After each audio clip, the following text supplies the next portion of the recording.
Welcome back. It is currently negative 39 degrees centigrade. Half of my colony is wandering around on a mental break due to the stress of their various life problems, and we are one block away from a colony wipe to the horde of psychotic Arctic wolves that are circling my doors. In other words, it's a pretty normal Tuesday. To prevent wandering feet from being summarily separated from their constituent leg parts, I have Ducky board up Goose in their bedroom with a quick steel wall. Wandering pawns aren't smart enough to break out of locked-in rooms, so this should keep them safe until I snap back to reality. In the meantime, she can patch herself up and get some more research time in. Goose snaps back to it in a bit, at which point they get back to work. Apparently, they enjoyed their time off so much that they were inspired to work extra hard for the next little bit. Inspirations are the opposite of mental breaks, albeit much rarer, and they result from pawns having an unnaturally high mood. With the way I run my colonies, you can probably imagine why I don't have many of those. They have a number of different flavors, but the only one I ever really pay attention to is one that improves the quality of crafted items. Historically, I tend to run my colonies pretty tight, with an emphasis on efficiency more than comfort, but I will probably end up needing to explore these mechanics a little bit more later on to ensure a steady supply of crafting inspirations for my forges, since in the base game getting masterwork and legendary gear is pretty tricky. Quite a lot of time passes before anything all that interesting happens. This is great for me, since it lets me get Goose working on carving out a workshop and continuing to improve the hobbit hole I've been building. I also take the advice from a viewer and opt to install all of my power wiring using hidden conduits. Rimworld has a Z event, which causes a short circuit in one of your power lines that will discharge all batteries in the network and cause explosions and fires at the point of discharge depending on the amount of power emptied, which can be quite problematic. Normally, I avoid batteries in favor of producing power from geothermal generators, but in instances where that isn't possible, I design my power networks to be modular and not use cables, which until recently was the only way to prevent this from happening. Apparently, hidden cables don't count as cabling for the purposes of this event though, and will never trigger it. I've done zero research on this, but I figure it can't hurt to try. More time passes, and a transport pod crashes outside. The pawn it contains isn't anywhere close to being tolerable for recruitment, so I instead opt to borrow a lung and partially cure Ducky's asthma with them. Goose is a solid doctor, and I have hospital beds now, so this is morbid but also effective, and the operations go off without any complications. More time passes without much of anything hostile happening, and a few days later I'm sent another manhunting pack of puppers. As a general rule, manhunting packs of animals are pretty harmless, but this particular bunch has the misfortune of spawning at the absolute bottom of the map. Since at no point do they get close enough to any of my colonists to aggro onto my base, they instead go for the only other hostile group on their line of sight, which is the mechanoids I had so carefully been preserving as a defensive option. This is pretty bad. In killing those mechs, the doggies removed my nice predictable raider magnet from the playing field, which means I'm not going to be able to do any of my aggro-bouncing cheese tactics until I can go outside and activate the mechs that set up shop with the toxic ship part to the northwest. Of course, it isn't all fun and games. My next raid is a doozy, particularly since I've been recruiting more colonists, and it features not one nor two, but 3 centipedes, accompanied by a delicious assortment of random chaff. This is an issue, and the only reliable way I have of dropping centipedes is doing a running kite with a bolt action, which doesn't work when they're accompanied by more mobile forces.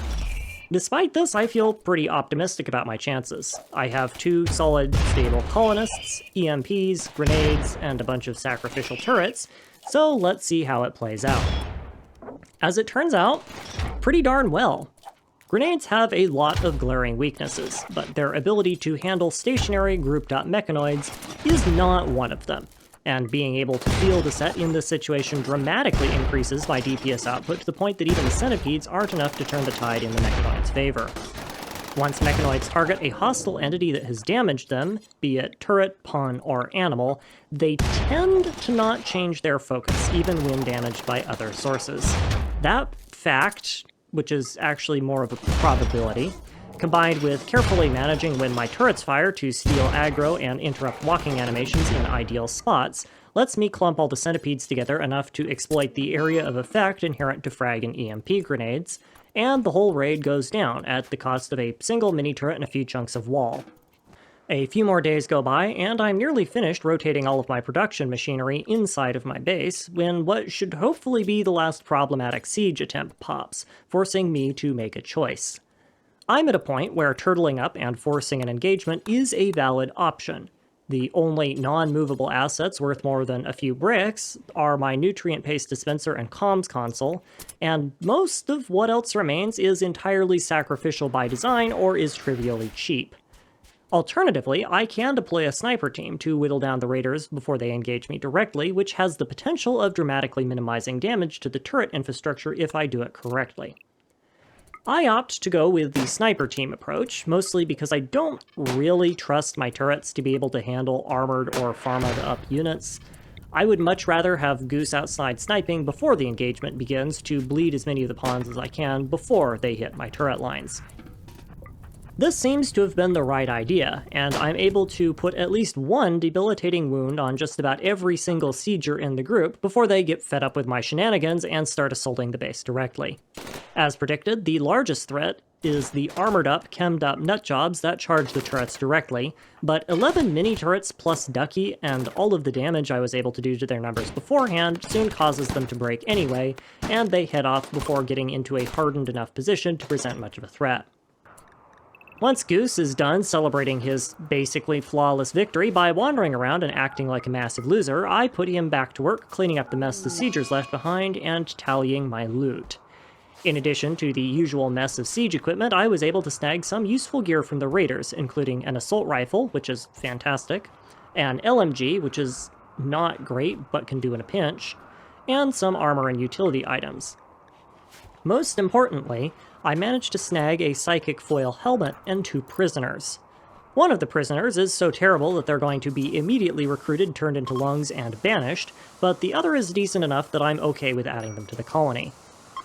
The next attack is a psychic drunner ship part, which, as weird as it sounds, is actually kind of a good thing, and also vindicates my choice to save that psychic foil helmet. I don't have the tech to make helmets good enough to be worth wearing, so what I can instead do is force Goose to wear the psychic foil helm, and just ignore it. Since the psychic foil almost entirely negates the effect of the drone, I can lob mortar shells into the mechs to wake them up, but otherwise leave them alone, and since the mechs are tethered to the ship chunk as long as it's above 50% of durability, this is basically just a drop-in replacement for my Ancient Danger mechs, albeit one that requires all male members of my colony to wear psychic foil helmets or go utterly bonkers. I only have one of them, though, so sucks for the prisoner, I guess? Of course, that plan only really works if the things attacking you aren't from the same faction as the mechanoids, so there goes that plan. On my list of things to do in the next little bit is to try and cause a bug infestation on the other side of the map or something. Regardless, I now have 6 centipedes eyeballing me and 2 colonists available to help defend against them. So let's see how well that whole frag grenade thing works, yeah? Well, nobody died, but it was a close run thing. The simple truth of it is that centipedes are kind of supposed to be a late game enemy, and I am very much not in the late game, so that's causing some trouble when it comes to damage output, and there really isn't a whole lot I can do about that. Frag grenades do fine with lighter targets as long as you can reliably stunlock the target in question, but centipedes are just too tanky to go down to anything but massed fire or anti-tank emplacements, and I currently have neither options at my disposal. In a pinch, volleyed grenades would work, but that requires having more colonists to throw said grenades, so yeah. Some good news. A couple of good trade ships arrive in orbit. This is good for 2 reasons. The first is that it lets me work my colony wealth down in a productive fashion by converting the useless but valuable stuff I've been saving up into useful and less valuable. The second is that it affords me an opportunity to stock up on steel, plasteel, and advanced components. As a general rule, I don't buy advanced components since they are quite expensive relative to their actual material value, but I need charge rifles pronto, and the time saved crafting the things makes it well worth the cost. Since Costa is also the first colonist I'm planning on keeping aside from Ducky, it's time that he gets a new name. Henceforth, he will be referred to as Keiki Plays. I make no promises as to their longevity, because they are not having a great time at the moment, what with the psychic drone thing, but I will try to not throw them into the meat grinder too aggressively. As pawns go, Keiki is not great. They are an optimist, and they have a solid art stat, which are both nice things to have later in the game, and they are at least capable of combat. But their inability to perform skilled labor and lack of interest or ability in medicine, which for some reason is unskilled labor, I guess, and intellectual tasks, which are also unskilled, okay, is something of a stumbling block. I decide for now that they will mostly just be a janitor and an artist, and once Ducky finishes up with the higher priority research projects, I will rotate her off and get her trained up or something so Keiki can take over. Despite the persistent minus 40 moodlet that they are suffering from, Keiki really keeps it together. I'm impressed. A long bout of relative quiet, give or take brain-melting psychic voodoo, lets me get a lot of work done on my base, and I'm able to crank out a set of frag grenades for the inevitable mechanoids, and have my pawns start putting together artwork to beautify the place up a bit and help offset that trapped underground moodlet. Eventually, I just plan on, covering the place in statues, but that is going to be an expensive and time-consuming project that is going to take a bit to get off the ground. When the next raid procs, though, all of Keiki's suffering is vindicated, because it's a tribal raid of 22 pawns, and I don't have to do anything. You see, I already have a second set of sleeping mechs on the map that I can trigger, so I don't care if the ones guarding the psychic ship go down. Honestly, with Keiki here, it might be for the best, because then I could take the psychic ship out. This means that my oh-so-overpowered raid defense strategy consists of a single command. I have Keiki close the door to the farm box. After that, there's nothing to do but sit back and watch the show. Yeah, to say that tribals don't handle mechanoids well would be an understatement. They managed to drop literally one mech. Also, apparently Sass joined up. Hi Sass, how's life treating you? Not good? Darn, that sucks. Oh well. After that raid, things are looking really good. Ducky has finished up precision rifling, which is the last prerequisite I need for charge weaponry. Keiki continues to make statues. Goose continues to finish up what will eventually be the larder and food prep area. In the interests of keeping Keiki stable, I also had Goose make them a dining chair to give them some passive mood buffs, and Goose is such an unbelievable chad of a builder at this point that they just casually crank out a Masterwork quality one just to show us how it's done. Masterwork steel armchairs are so incredibly comfortable to sit in that pawns who use them long enough get a plus 10 moodlet, and with that, their beautiful environment, and their unrestricted recreation-heavy schedule, Keiki is so happy they don't even care about the AI-powered psychic murder hobo energy that is wafting across the landscape like a particularly smelly brand of designer cheese. Oh, and Randy sent me more yaks, because, yeah, of course he does. In a stark contrast to how I usually handle yaks, I decide that I'm going to keep these two. If I'm going to expand my colony, I need food to feed the people who join. This isn't a problem for sandwich meat lovers who will quite happily sustain themselves off the backs of all the friendly neighborhood DoorDash drivers that keep visiting and then falling over for some reason.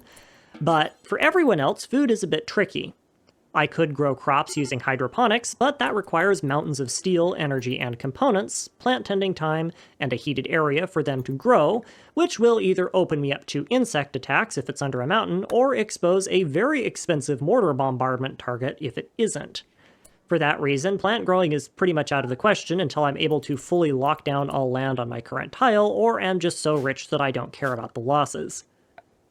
That leaves one option: animal husbandry.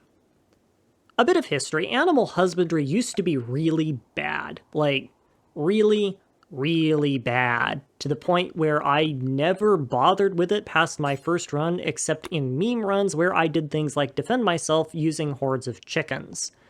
A few updates ago, it was massively buffed to bring it in line with other food production options, and honestly, I think the pendulum kind of swang a little bit too far in the opposite direction because now it's a little bit too strong. Normally, when you raise animals for slaughter, you aren't getting anywhere close to the amount of food out as you're putting in. Conservation of mass, biological systems are inefficient, all that good stuff. That is not always the case in Rimworld anymore, and there are a ton of animals that instead give more meat when slaughtered than it takes to raise them, provided that you cook the meat into meals. Yaks are one of those animals, and that discrepancy gets even more broken when you consider that nutrient paste is twice as efficient as regular cooking. So, yeah. For the price of one pawn cooking animal feed, I could have as much free food as I want, and the output more than doubles if I want to throw some micromanagement at it and instead use nutrient paste to feed them. Yes, please. More of this. Things are going great until Goose flips their lid at some otherwise not really problematic problems and starts insulting Ducky. Given that Ducky is currently doing productive work and ensuring the colony isn't turned into a slag heap, this is somewhat problematic.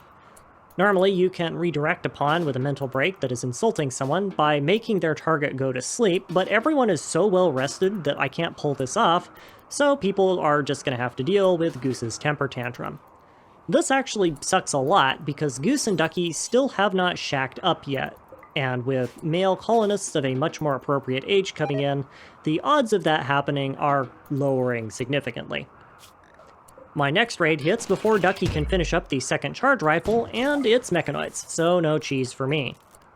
I opt to give Sniper Galore Goose the charge rifle because he will absolutely wreck their day with it, and Ducky and Cakey get EMPs and frags respectively.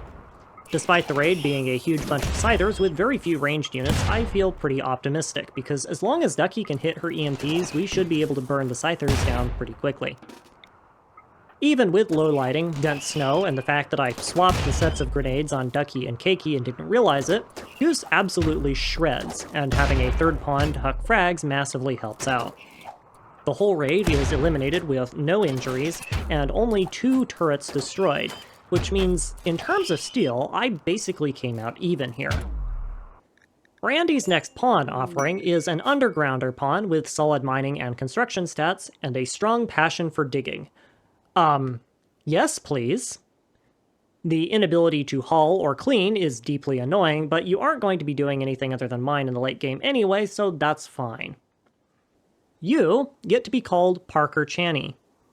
Or possibly Parker Chaney. It's hard to say. English do be like that sometimes. Your job is to dig holes, and sometimes hold a weapon. Don't worry about the tormented psychic screaming, you'll get used to it. Unfortunately, Parker isn't really equipped for the climate, which is basically just outer space, but with hand warmers. Conveniently for them, there's a whole bunch of Thrumbos wandering around outside, so I have Ducky hit up the tailoring bench and Goose do a little bit of big game collection in the name of kitting everyone out in decent gear. Thrumbo fur, in addition to excellent insulation, doubles as decent armor in its own right, so this is also a solid defensive investment, even if it does take my colony wealth up a little bit. Aside from the psychic drone, things continue to go pretty well for the next few days. Goose and Parker are able to make solid headway on bedrooms. My hope with these was that I'd be able to stack them up enough to grant mood buffs before the next raid, since all my psychic foiled non-female colonists are currently losing their marbles. Those hopes were dashed by the swarm of angry metal gerbils that dropped in, but a goose can dream, you know? I wasn't initially all that concerned about this group, but the more I look at them, the more I worry. 5 centipede blasters is just a lot of damage, and I don't know how well I'll be able to take them down before the turrets get trashed. As expected, the lighter stuff goes down pretty quickly, but the centipedes are simply too tanky for my turrets to do much against, resulting in a long, drawn-out, brutal slugfest where both sides are stuck trading shots with each other. Parker loses their grip on reality halfway through, and collapsing, so that didn't help. And since even with a shooting skill of 0, they could usually huck grenades close enough to cause damage, this represents a fairly significant reduction in my damage output. Cakey is downed soon after. Ducky and Goose, by virtue of having further back positioning, survive longer and are able to take down the last 2 mechs with charge rifle fire, but everyone comes out of this injured, and it is plainly obvious at this point that my current farm box design is incapable of dealing with centipedes. This also raises an interesting conundrum. I'm out of components. Yes, there are more on the map, and I can craft my own now, thanks to Ducky finishing up fabrication, but the days of easy, cheap component collection are over.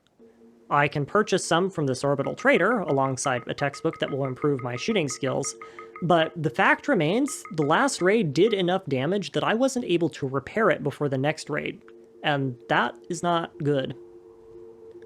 After people get over their collective neuroses, I have Goose get started on building up the better farm box. My existing one doesn't really have enough room to handle long-range turrets, so I plan on rotating the design a bit so that I can have long-range turret emplacements to the south and the east.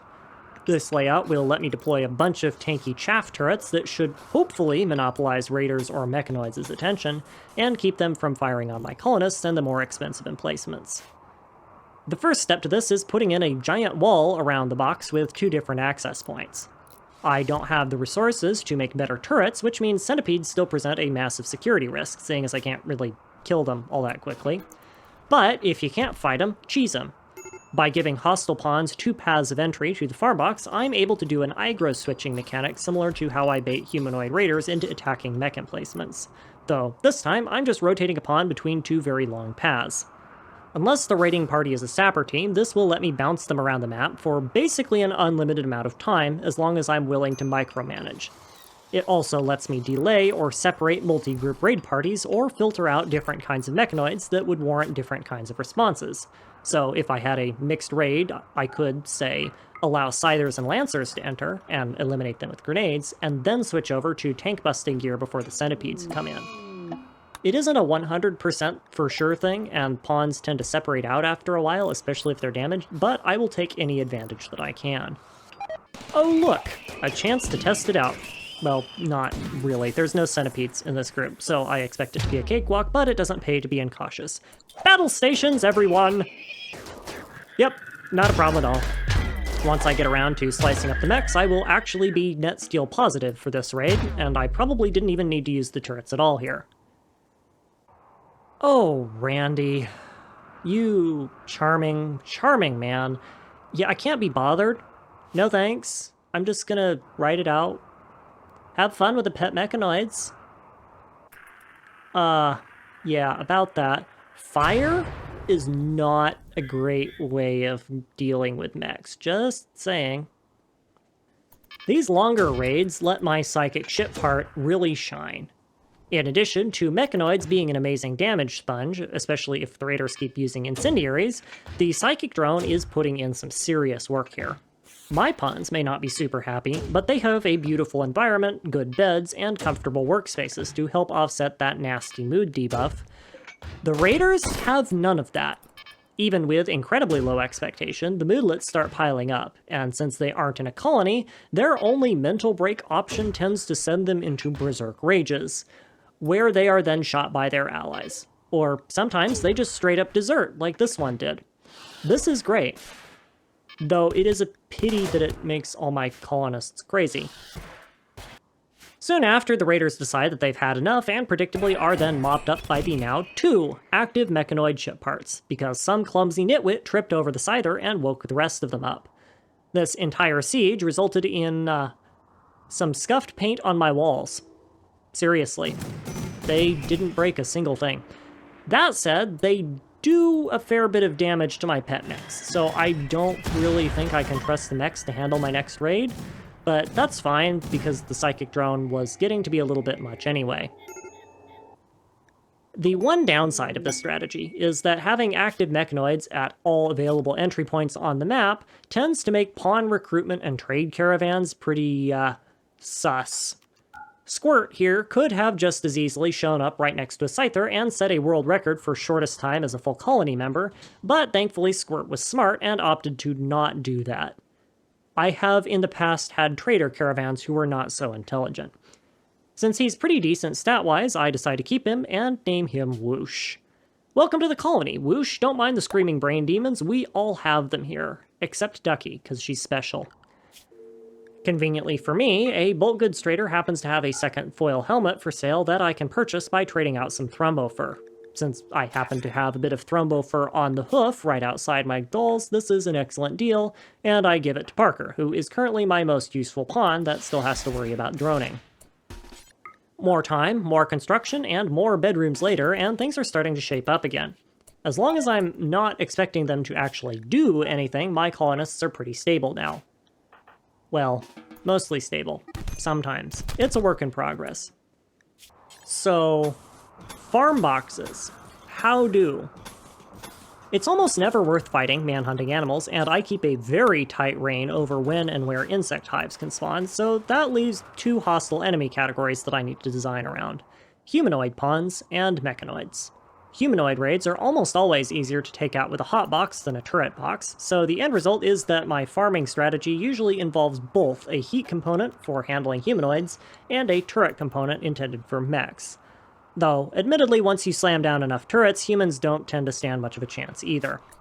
To date, I don't think I've ever made the same farm box design twice, because there are so many factors that go into it that it's usually better to design them from the ground up. That said, since I want to take out mechs, I obviously need anti-mech emplacements, which means my geothermal setup has to go. Uranium slug turrets have a preferred range of around 46 blocks, and there is simply no way that I can fit a bunch of those in and also have clean firing angles on incoming centipedes. There's plenty of other geothermal around the map, so that isn't really much of a problem, but it's still annoying because the only competent builder I have right now is Goose, and there's only so much he can do in a day. On an unrelated note, whoosh, stop slaughtering my animals. I don't care if you're going crazy. If you keep doing that, you will starve to death, and then Goose will eat you. Also, Parker. Really? Really? That's kind of awkward. So, the pawn formerly known as Ducky will be instead Fiona TGT, I guess, because Fiona the Gayest Tiefling is too long for Rimworld to handle. I wish you the best of luck. And am also in need of a new Ducky avatar, it would seem, but that's fine, because such is life on the Rim. Exterior construction is put on hold for a bit due to an unfortunate case of rabid megasloths, which also handily obliterated the last of my mechanoids. This is, as they say in the business, less than ideal. In the meantime, I have my colonists begin exploring the thinly roofed section next to my kitchen at the bottom of the base. Pockets of thinly roofed areas are pretty uncommon when it comes to the map generation, so my working theory is this probably connects to the ancient danger, but I do want to know where exactly it goes, because every so often they can spawn in access points that are hidden from view. For the most part, I prefer to keep everything underground, but I will have to make a few exceptions. Most of my colonists need to spend a little bit of time outside, otherwise they will go crazy, and some things like scanners and mortars just straight up do not work when they're roofed over. One of the best solutions I've come up to this problem over the years to manage mood debuffs is to place my dining and recreation areas outside. Colonists, amazingly, just don't care about snow, and even when logically you'd think that having a foot of the stuff on your dining table would cause problems, you would be wrong. So long as their areas for recreation and food consumption needs are unroofed, it's basically a guaranteed hour of outside time a day. During sieges, I can then move all the valuable stuff used to build those areas inside, and in the unlikely event that a drop pod raid triggers, I will have the entire raiding party trapped inside a confined area with solid fortifications on all sides, making it pretty easy to mop up. Oh good, just in time. No joke, this thing spawned in like 3 minutes after the megasloths left. Unlike the last one, this psychic shit part is even better because it targets only female pawns. Given that my colony has exactly one of these, and they happen to be extremely stable, this is basically just free defenses for me as long as the mechanoids last. Wakey wakey, it's time to get to work defending your new avian overlord. Also, Randy, don't think I didn't notice that you tried to drop a psychic ship on me as the episode ended. I saw that. You aren't getting away with it. As expected, that thinly roofed bit of space did connect to the old ancient danger. This doesn't really affect all that much, but it does remind me of something, and that is I need to set up a sapper bait. Sappers are probably the single most dangerous thing in the game to an unprepared mountain colony, since for the most part, mountain bases tend to concentrate their defenses on entry points and trust that thick walls will dissuade everything else. This works great until they get hit with a sapper raid, since sappers will quite happily spend several days blasting their way through a random wall in the middle of an open field instead of walking around it like a normal person. The way sappers work is that once they attack you, they will try to path towards a bedroom owned by one of your colonists. They will do this while mostly ignoring walls, and will break down, blow up, or walk through almost anything in their way. Almost. You see, sappers are programmed to avoid the line of sight of turrets, because their whole shtick is trying to bypass conventional farm boxes, and farm boxes, have turrets. I'm sure it seemed like a great idea at the time, but seasoned Rimworld war criminologists quickly figured out that avoid turret line of sight is kind of good-hardy, and raised the obvious counter-question of, what happens if you put your turrets in the walls instead? Well, it turns out that sappers really, really don't like being in line of sight of a turret, even if the turret is broken, unpowered, out of ammo, or all three. And they will go to truly ridiculous lengths to avoid ever seeing them. The end result is that the cure to sappers then becomes more turret spam, but in useless spots where they can't see anything. Sappers somehow magically know that this turret is in the wall, and since they don't want to be seen by them, they won't break those walls, and instead will favor other paths, even if those paths are heavily fortified and designed to be so unfriendly to raiders that your janitor can drop the whole raid while on their smoke leaf break. That's the theory, at least. Engineering this, especially with so few colonists, is going to be a bit of a trial, and will have to be a project for the next episode. Thank you for your time, and I hope you enjoyed.